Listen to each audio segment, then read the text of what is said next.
Janvier 1933. Adolf Hitler est nommé à la tête du gouvernement de la République démocratique de Weimar. La société allemande est alors minée par la violence. Les tensions politiques se règlent dans la rue à coups de poing ou de matraque, et les communistes représentent le premier ennemi de l'État. Le parti nazi s'est lui aussi illustré avec éclat dans l'utilisation de la violence comme arme de persuasion. Et tout le jeu des nazis à partir du début des années 30 va être de trouver les bons appuis, notamment chez les conservateurs, face à ceux qu'ils considèrent comme leurs ennemis. Profitant de la désunion de la gauche allemande, Hitler apparaît justement comme un rempart contre les communistes. Mais les nazis sont alors minoritaires au gouvernement. En fait, les nazis, quand ils arrivent au pouvoir en 1933, ont divers opposants face à eux. Mais il y a d'une part les opposants qui sont leurs ennemis, à savoir ceux qui viennent de gauche ou qui sont démocrates, et d'autres opposants qui incarnent des courants de la droite dure ou de l'extrême droite allemande. Pour devenir majoritaires et asseoir leur pouvoir, ils vont tout faire pour gagner les élections législatives de mars 1933. Hitler a alors les mains libres pour prendre le contrôle de l'État, détruire la République et établir le Troisième Reich. La chasse aux communistes commence, menée par différentes organisations. Les différentes polices allemandes, mais aussi par les milices du parti nazi, dans une grande confusion. On va avoir quelque chose de relativement inédit dans l'histoire, où l'État va se dédoubler. Il y a l'État avec ses agents, ses fonctionnaires, donc un État nazi, mais en même temps, on a le parti nazi qui met en place tout un ensemble de structures qui sont en concurrence ou qui complètent l'État. Le parti nazi s'appuie sur deux milices complémentaires et concurrentes. La SA a été créée dès 1921 et son chef Ernst Röhm est un fidèle de la première heure.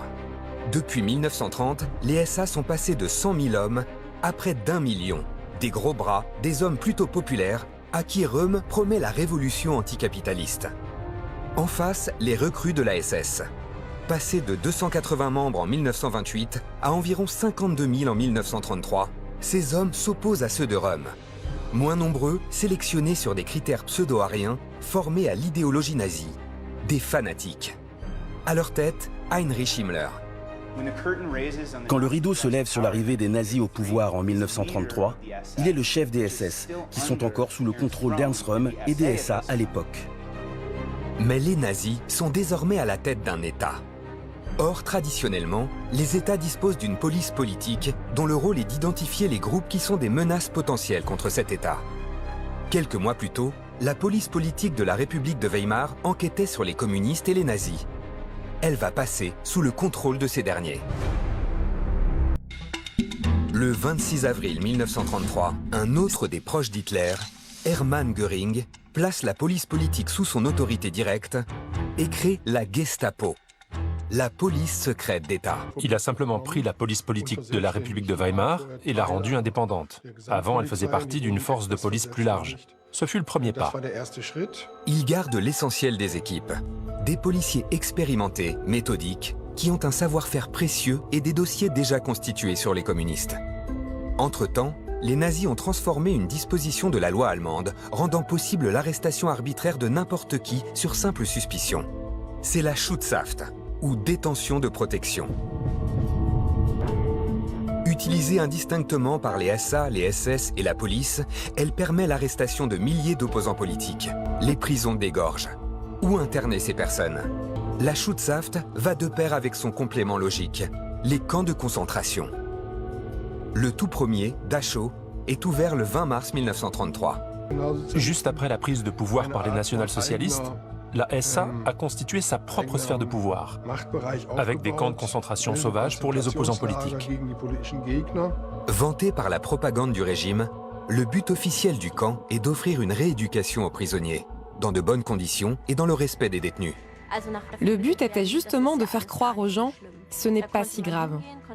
On pouvait y aller, on pouvait le visiter, et c'est d'ailleurs pour cette raison que le camp était présenté comme étant exemplaire. Un camp dans lequel bien sûr tout le monde mangeait à sa faim, dormait fabuleusement bien et ne travaillait pas si dur que ça après tout. La réalité est tout autre, et les camps sont remplis en quelques mois, au point que ceux-ci ne peuvent plus accueillir les détenus. Il faut sans cesse en créer de nouveaux.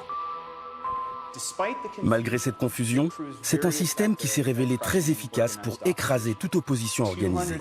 On compte près de 200 000 personnes passées par le système concentrationnaire, rien que pour la Prusse, à la fin de l'été 1933. Mais entre les SA et les SS, les tensions s'exacerbent. D'abord, il y a 1933 et la prise du pouvoir, et ensuite, il y a à l'intérieur du pouvoir la prise du pouvoir par les SS, qui est une deuxième étape et qui n'était pas écrite d'avance. Himmler veut jouer un rôle central dans la mise en œuvre de la vision d'Hitler, la création de cette communauté du peuple. Et la première chose à faire, c'est simplement d'avoir assez de pouvoir pour monter sur scène. Himmler a confié à son bras droit, Reinhard Heydrich, la création en 1931 de son propre service d'espionnage, le SD, ou Service de sécurité de la SS, qui va collecter des informations sur les opposants à son organisation, y compris chez leurs camarades du SA. En 1934, Himmler obtient l'occasion tant attendue. Röhm est devenu gênant pour Hitler. Ses méthodes brutales embarrassent les conservateurs et ses ambitions gênent la Wehrmacht, l'armée allemande. Une alliance de ces forces conservatrices renverserait le pouvoir. Le chancelier n'a plus le choix. Il lui faut se débarrasser de son vieil ami. Himmler s'allie donc à Göring, s'appuyant sur les fiches du SD et les méthodes de la Gestapo pour inventer un complot du chef des SA contre Hitler. Le 29 juin 1934 commence la nuit des longs couteaux, qui va en fait durer plusieurs jours. Des centaines de membres du SA sont arrêtés et mis à mort. Ernst Röhm est assassiné dans sa cellule. SS devient extrêmement importante et la SA est décapitée. Débarrassés de leur rival, Himmler et Göring se partagent les profits. Göring s'est alors entièrement concentré sur le domaine économique, le plan quadriennal et l'armée de l'air, des fonctions plus prometteuses. Himmler est le grand gagnant de la confrontation. Il récupère le commandement de la Gestapo, ce qu'il reste des SA, et deviendra en 1936 le chef de toutes les polices allemandes. Il continuera à concentrer de plus en plus de pouvoir jusqu'au début de la Deuxième Guerre mondiale. Heydrich sera son bras droit, d'abord nommé à la direction effective de la Gestapo jusqu'au commandement opérationnel de ce monstre administratif. C'est vraiment le meilleur technocrate du Troisième Reich, ou l'un des meilleurs. En tout cas, c'est l'homme qui va construire tout l'édifice répressif pour la SS. L'événement envoie un message très clair. Dans un État qui achève sa mue nazie, c'est la mort pour ceux qui ne se conforment pas à l'idéologie au pouvoir. Heydrich met fin à la confusion des premiers mois. En tant que police politique, c'est à la Gestapo d'identifier les ennemis du régime nazi. En 1934, elle obtient le monopole de la Schutzhaft. La détention de protection permettait donc à la Gestapo, et à partir de 1934 seulement à la Gestapo, la police secrète d'État, de placer des individus en garde à vue sans qu'une quelconque infraction n'ait été commise. Le soupçon est un motif suffisant pour agir. Et surtout, aucun recours n'est possible devant la justice. Et c'était là l'objectif premier des national-socialistes, et de Himmler en particulier. Mettre la Gestapo, la police politique, hors de portée du contrôle de l'État et ne pas la soumettre à un contrôle juridique. Et grâce à cette prérogative de pouvoir arrêter, torturer et emprisonner des gens, le pouvoir de la Gestapo a augmenté de façon extraordinaire. En 1935, le premier objectif est atteint. 600 000 communistes sont arrêtés et 2 000 tués dans des camps de concentration dirigés par les SS. Et donc, quand ce fut terminé, en 1935, la résistance communiste était pour ainsi dire écrasée. Et il n'y en avait pratiquement pas d'autres. Et à ce moment-là, la vraie question c'est « et maintenant ?» Alors on décide qu'il ne s'agit pas seulement des opposants politiques, mais aussi de tout ce qui s'éloigne de l'image du citoyen allemand désiré, arien, en bonne santé, aux convictions national-socialistes. La Gestapo va dorénavant traquer les juifs, les gitans, les handicapés, les témoins de Jéhovah, les homosexuels, les marginaux. Elle va organiser ses sections en fonction de la nature des individus. L'organisation interne de la Gestapo reflète la vision qu'elle a de la société allemande.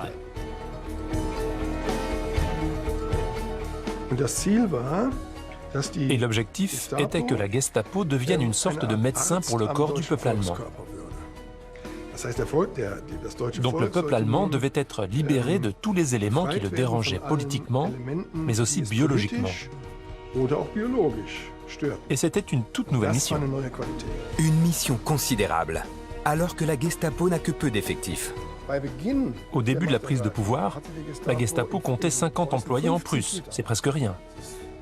Et ensuite, les effectifs vont atteindre les 1000 ou 2000 personnes. Si vous faites le calcul, dans une ville de plus d'1 million d'habitants, comme Hambourg, on va avoir peut-être 10 agents de la Gestapo. Mais grâce à la Schutzhaft, les arrestations et les détentions dans les camps se multiplient. À partir de là, se met en place l'outil le plus efficace de la Gestapo, la peur. Et c'est assez logique. Quand on a une si petite organisation qui doit surveiller un pays tout entier, on ne peut pas terroriser ou emprisonner tout le monde. L'important, c'est que les autres l'apprennent et prennent peur. C'est le principe de la terreur. Et la Gestapo va savamment orchestrer sa puissance. Loin de l'image que pourrait donner son nom, la police secrète agit de manière publique, avec des bureaux dans presque toutes les villes du pays, accessibles à la vue de tous. Tout le monde savait où elle avait ses bureaux, et elle était dans l'annuaire téléphonique. Donc tout le monde connaissait son existence, et tout le monde savait comment la joindre si nécessaire. Au début, il y a eu plusieurs reportages qui sont parus dans des journaux allemands, commandés par la Gestapo, ou écrits par des journalistes, qui racontent la perfection et l'infaillibilité de la Gestapo, sa modernité, à quel point elle sait tout ce qui se passe, elle voit tout, rien ne lui échappe. C'est elle-même qui a créé ce mythe. Elle gagne l'adhésion de la société allemande, car elle est présentée comme l'allié du bon citoyen, du bon Allemand. Donc la propagande autour de la police politique vise à bien faire comprendre aux gens pourquoi on réprime et pourquoi on cible telle ou telle personne.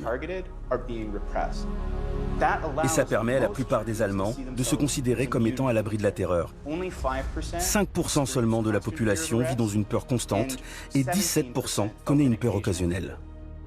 D'abord contre les communistes, puis contre les juifs ou les homosexuels. Lettres de dénonciation et messages anonymes à la Gestapo vont se démultiplier. Si c'est un crime qui est lié à une interaction sociale, comme la critique du régime ou la sympathie envers les juifs, alors la dénonciation venant des citoyens est absolument fondamentale. Quand on regarde les cas de critique du régime et de défaitisme, 58% de ces affaires proviennent de dénonciations de la population.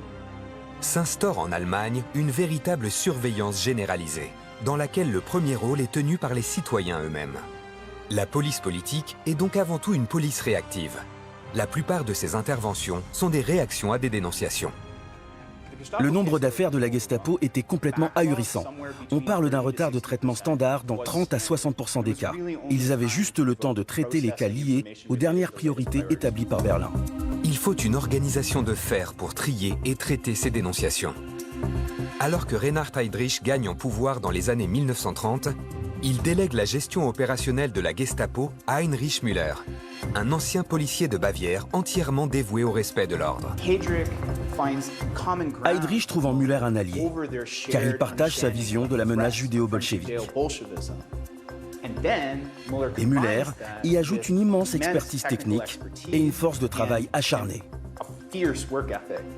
Un fanatique des règles et de l'ordre pour gérer la Gestapo, qui va codifier les rapports entre services, les procédures, les enquêtes. Tout sous l'égide de Müller est méticuleusement organisé. Une gigantesque bureaucratie se met en place. Il y a effectivement à l'origine un sens de l'organisation allemande, une volonté administrative, normée, notamment dans toutes leurs pratiques répressives, dans la manière dont ils enquêtent, dans la manière dont ils font les interrogatoires, la manière dont ils rédigent les rapports de synthèse, etc. C'est extrêmement normé, on a beaucoup de papiers. La dernière étape de la professionnalisation de la Gestapo, c'est le recrutement. Heydrich, à la tête de l'organisation, recrute maintenant de jeunes diplômés universitaires, nationalistes et radicaux, qui ont une vision beaucoup plus idéologique. Ils sont tous souvent nationalistes, tous à peu près anticommunistes. L'antisémitisme est à des degrés plus ou moins variés. Heydrich a modelé à son image cette nouvelle génération qui va prendre progressivement le pas sur les policiers hérités de Weimar. Et c'est vraiment cette idée d'un corps de protection de l'État. C'est-à-dire que les SS ont injecté leur esprit de loyauté absolue et d'intransigeance dans toutes les institutions de maintien de l'ordre, qui doivent protéger le nouveau régime contre les ennemis intérieurs du peuple. Et le plus important d'entre eux, le peuple juif. Les humiliations, maltraitances et arrestations de juifs vont croissantes. Novembre 1938 marque un tournant tristement célèbre. Une attaque d'une violence et d'une échelle sans précédent. Ce qui est généralement appelé en France la nuit de cristal, en fait, c'est un terme nazi qui a été disqualifié depuis très longtemps en Allemagne et qu'on appelle le pogrom de novembre 1938. C'est que ça ne se déroule pas sur une nuit, ça se déroule à Berlin, par exemple, pendant 3 jours et 3 nuits, ce qui nous montre pourquoi utiliser ce terme fait perdre de vue la réalité. Dans la nuit du 9 novembre, Müller fait parvenir un ordre secret à toutes les antennes de la Gestapo. Des mesures doivent être prises en vue de l'arrestation de 20 à 30 000 juifs sur le territoire. Durant la nuit du 10 novembre, la Gestapo reçoit l'ordre d'Heydrich de laisser faire les citoyens allemands. Au même moment, l'État fait savoir à la population que personne ne sera poursuivi pour les actes de violence commis à l'égard des juifs. On voit que l'État a contrôlé les violences, même s'il a voulu leur donner un aspect populaire, et que, même pas en sous-main, mais sur le devant de la scène, les polices et les différentes forces répressives opèrent et canalisent les opérations, aussi bien les violences que les arrestations. Au total, environ 30 000 juifs sont frappés par la Schutzhaft et déportés. Le rôle racial de la police politique est désormais officiel et va aller crescendo. Lena Haas nous montre les arcanes d'un dossier typique de la Gestapo. Ce dossier documente le sort d'un homme juif, Herbert Israel Kerngut, qui est décrit par la Gestapo comme un juif typique. Je le lis à voix haute, il est écrit à son sujet. Kerngut a l'apparence typiquement juive. Sa principale caractéristique est une attitude mensongère et insaisissable. C'est-à-dire qu'il est dépeint comme, et c'est écrit ici un peu plus bas, comme une personne incorrigiblement asociale, pour qui finalement la seule solution du point de vue de la société est d'être enfermé dans un camp de concentration. Ceci est l'ordonnance qui ordonne la mise en détention de protection de Herbert Kerngut et qui a scellé son sort. Après sa détention de protection par la Gestapo de Trèves, il est envoyé en camp de concentration et finit dans le camp de Mauthausen, où il mourra. Dès lors, la réputation de la Gestapo vis-à-vis des Juifs dépasse rapidement les frontières de l'Allemagne. Les communautés juives d'Europe sont averties. Des hommes les traquent et les traqueront partout, sans relâche. Tout le monde connaît ce terme-là aujourd'hui, mais dès les années 30, ce terme-là est connu dans le monde entier. Ce qui vous montre à quelle vitesse cette police a acquis une réputation, pas seulement dans les frontières allemandes, mais à l'étranger.